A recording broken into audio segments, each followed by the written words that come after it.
नमस्कार फ्रेंड्स, गृहस्वामिनीच्या या सदरामध्ये मी मधुरा परब आपल्या सर्वांचं स्वागत करते।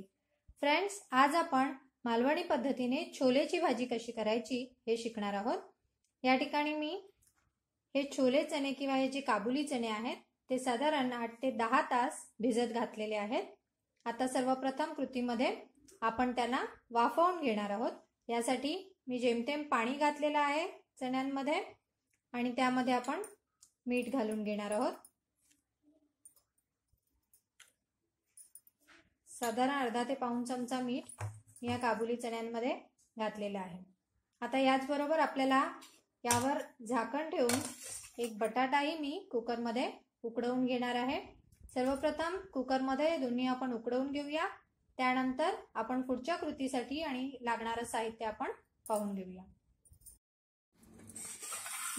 आता आपण हे काबुली चणे कुकरला लावून छान शिजवून घेतलेले आहेत आणि बटाटाही आपण त्यावरच शिजवून घेतलेला आहे। आपण त्यातलं पाणी तात्पुरतं बाजूला काढून ठेवलेलं आहे, पण आपण त्याचा वापर करणार आहोत पुढे प्रोसिजरमध्ये। आता पुढची स्टेपमध्ये आपण पाहून घेऊया यासाठी लागणारं साहित्य। ते म्हणजे आपण गरम मसाला पेस्ट घेतलेली आहे किंवा पावडर घेतलेली आहे। तर एक मोठा टोमॅटो आपण बारीक करून घेतलेला आहे। मीठ घेणार आहे चवीपुरतं। तेल आवश्यकतेनुसार फोडणीसाठी वापरणार आहोत। त्यानंतर हिंग, हळद आणि मालवणी लाल मसाल्याचा आपण या ठिकाणी वापर करणार आहोत। आपण इथे मालवणी वाटणही वापरणार आहोत, ज्यामध्ये कांदा आहे, ओला नारळाचा किस आणि सुक्या नारळाचा किस आपण व्यवस्थित भाजून घेतलेला आहे। फ्रेंड्स, हे वाटण कशा पद्धतीने तयार करतात याची लिंक मी आपल्याला डिस्क्रिप्शन मध्ये पोस्ट केलेली आहे, ती आपण पाहून घ्या।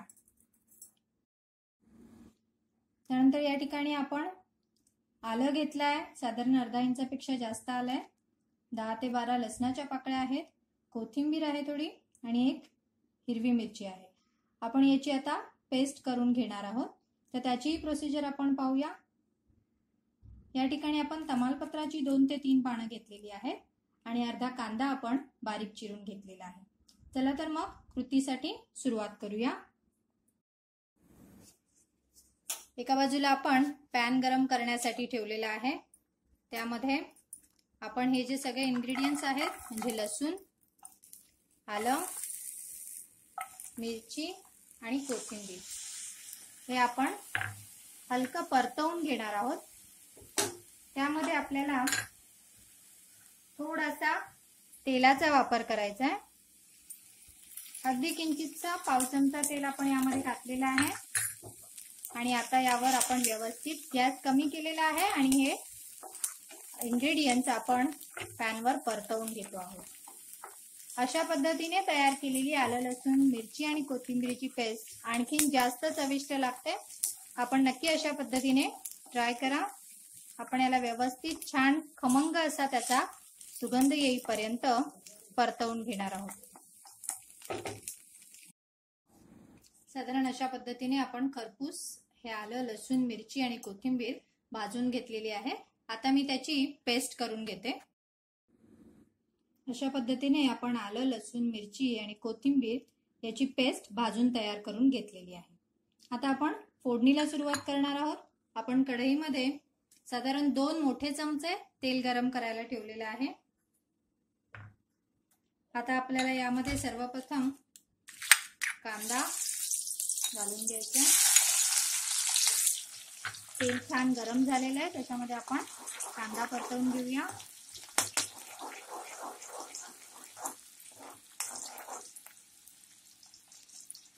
कांदा थोडासा आपल्याला ब्राऊन करायचा आहे। त्याच्यानंतर आपण त्यामध्ये टोमॅटो घालून घेणार आहोत। आता यामध्ये टोमॅटो घालूया।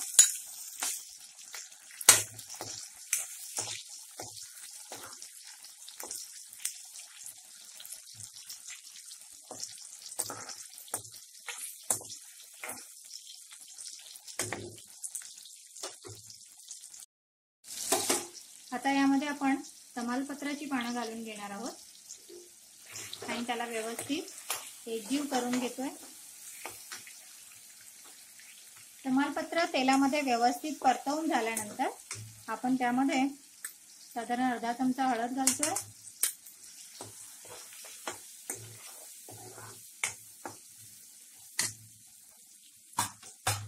आणि आपण जी आलं लसूणची पेस्ट तयार करून घेतलेली आहे ती एक मोठा चमचा आपण यामध्ये घालून घेतोय.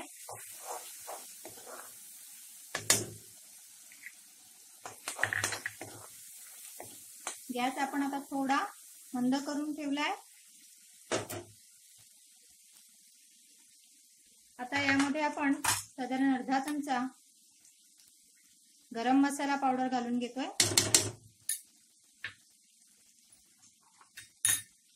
आणि यामध्येच आपल्याला आवश्यकतेनुसार मालवणी लाल मसाल्याचा आपण या ठिकाणी वापर करणार आहोत. मसाल्यामध्ये आपण या ठिकाणी गरम मसालाही वापरतो मालवणी मसाल्यामध्ये, त्याच्यामुळे आपण जो वेगळा गरम मसाल्याची पावडर किंवा पेस्ट यामध्ये घालणार आहोत ती थोडी बेतामध्येच आपल्याला घालावी लागेल.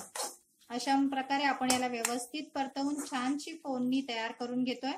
त्याला एक छान खमंग वास येईपर्यंत आपण त्याला परतवून घेऊया.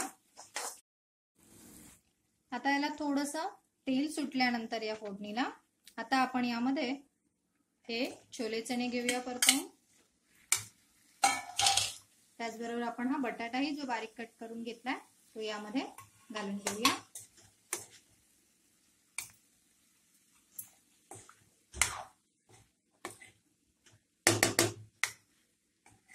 व्यवस्थित ही फोडणी संपूर्ण या इन्ग्रेडियंट्सना लागेल अशा पद्धतीने आपण परतवून घ्यायचे. गॅस अशा वेळी आपण थोडा कमी करून ठेवायचा आहे. अशा पद्धतीने ही फोडणी आपण व्यवस्थित या इन्ग्रेडियंट्सना लावून एकजीव करून घेतलेली आहे.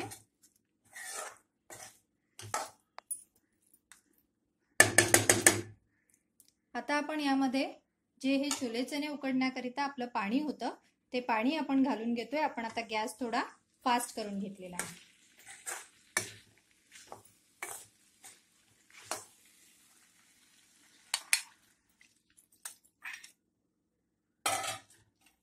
उकडलेल्या संपूर्ण पाण्याचा आपण या ठिकाणी वापर करून घेतोय.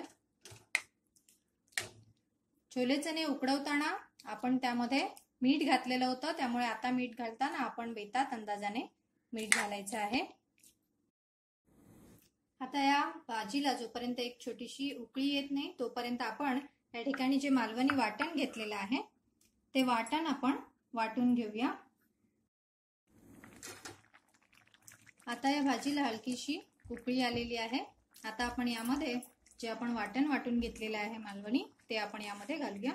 आवश्यकतेनुसार आपण या ठिकाणी वाटणाचा वापर करणार आहोत. आपल्याला कितपत ही भाजी थिक हवी आहे, कितपत ग्रेव्ही हवी आहे या अंदाजाने आपण यामध्ये वाटण घालणार आहोत. सध्या या ठिकाणी मी 2 मोठे चमचे वाटण घातलेले आहे. जर गरज असेल तर आपण यामध्ये पाण्याचा वापर करणार आहोत. अशा पद्धतीने हे व्यवस्थित वाटण एकजीव करून घेतलेलं आहे. आता मला ही आणखीन थोडी रस्सेदार आणि ग्रेव्ही करायची आहे, त्याच्यामुळे मी आणखीन यामध्ये थोडासा वाटणाचा वापर करणार आहे. आणि यामध्ये अंदाजाने थोडं पाणी घालणार आहे.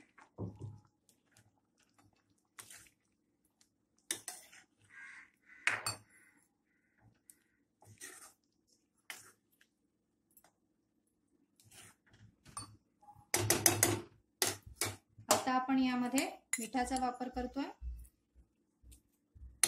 लक्षात ठेवा आपण हे छोले उकडवतानाही मिठाचा वापर केलेला आहे. त्या अंदाजाने मी आता या ठिकाणी मीठ घातलंय आणि आता याला छानशी उकळी काढून हे वाटण आपण या छोल्यांमध्ये व्यवस्थित शिजवून घेऊया. आता या भाजीला छान अशी उकळी आलेली आहे आणि वाटणही त्यामध्ये व्यवस्थित शिजून आलंय. त्याला छान असा एक खमंग असा सुगंध येतोय. आता आपण त्यामध्ये थोडीशी कोथिंबीर पेरून घेणार आहोत आणि गॅस बंद करणार आहोत. अशा प्रकारे आपली मालवणी छोले तयार आहेत. अशा प्रकारे रस्सेदार चमचमीत अशी मालवणी स्टाईलने छोलेची भाजी तयार आहे. आपण सर्वांनी नक्की ही रेसिपी ट्राय करा आणि आपले कमेंट्स माझ्यापर्यंत नक्की पोहोचवा. फ्रेंड्स, माझा रेसिपीज जर आपल्याला आवडत असतील तर माझा चॅनल सबस्क्राईब करायला विसरू नका आणि माझे व्हिडिओ नक्कीच शेअर करा. थँक्यू.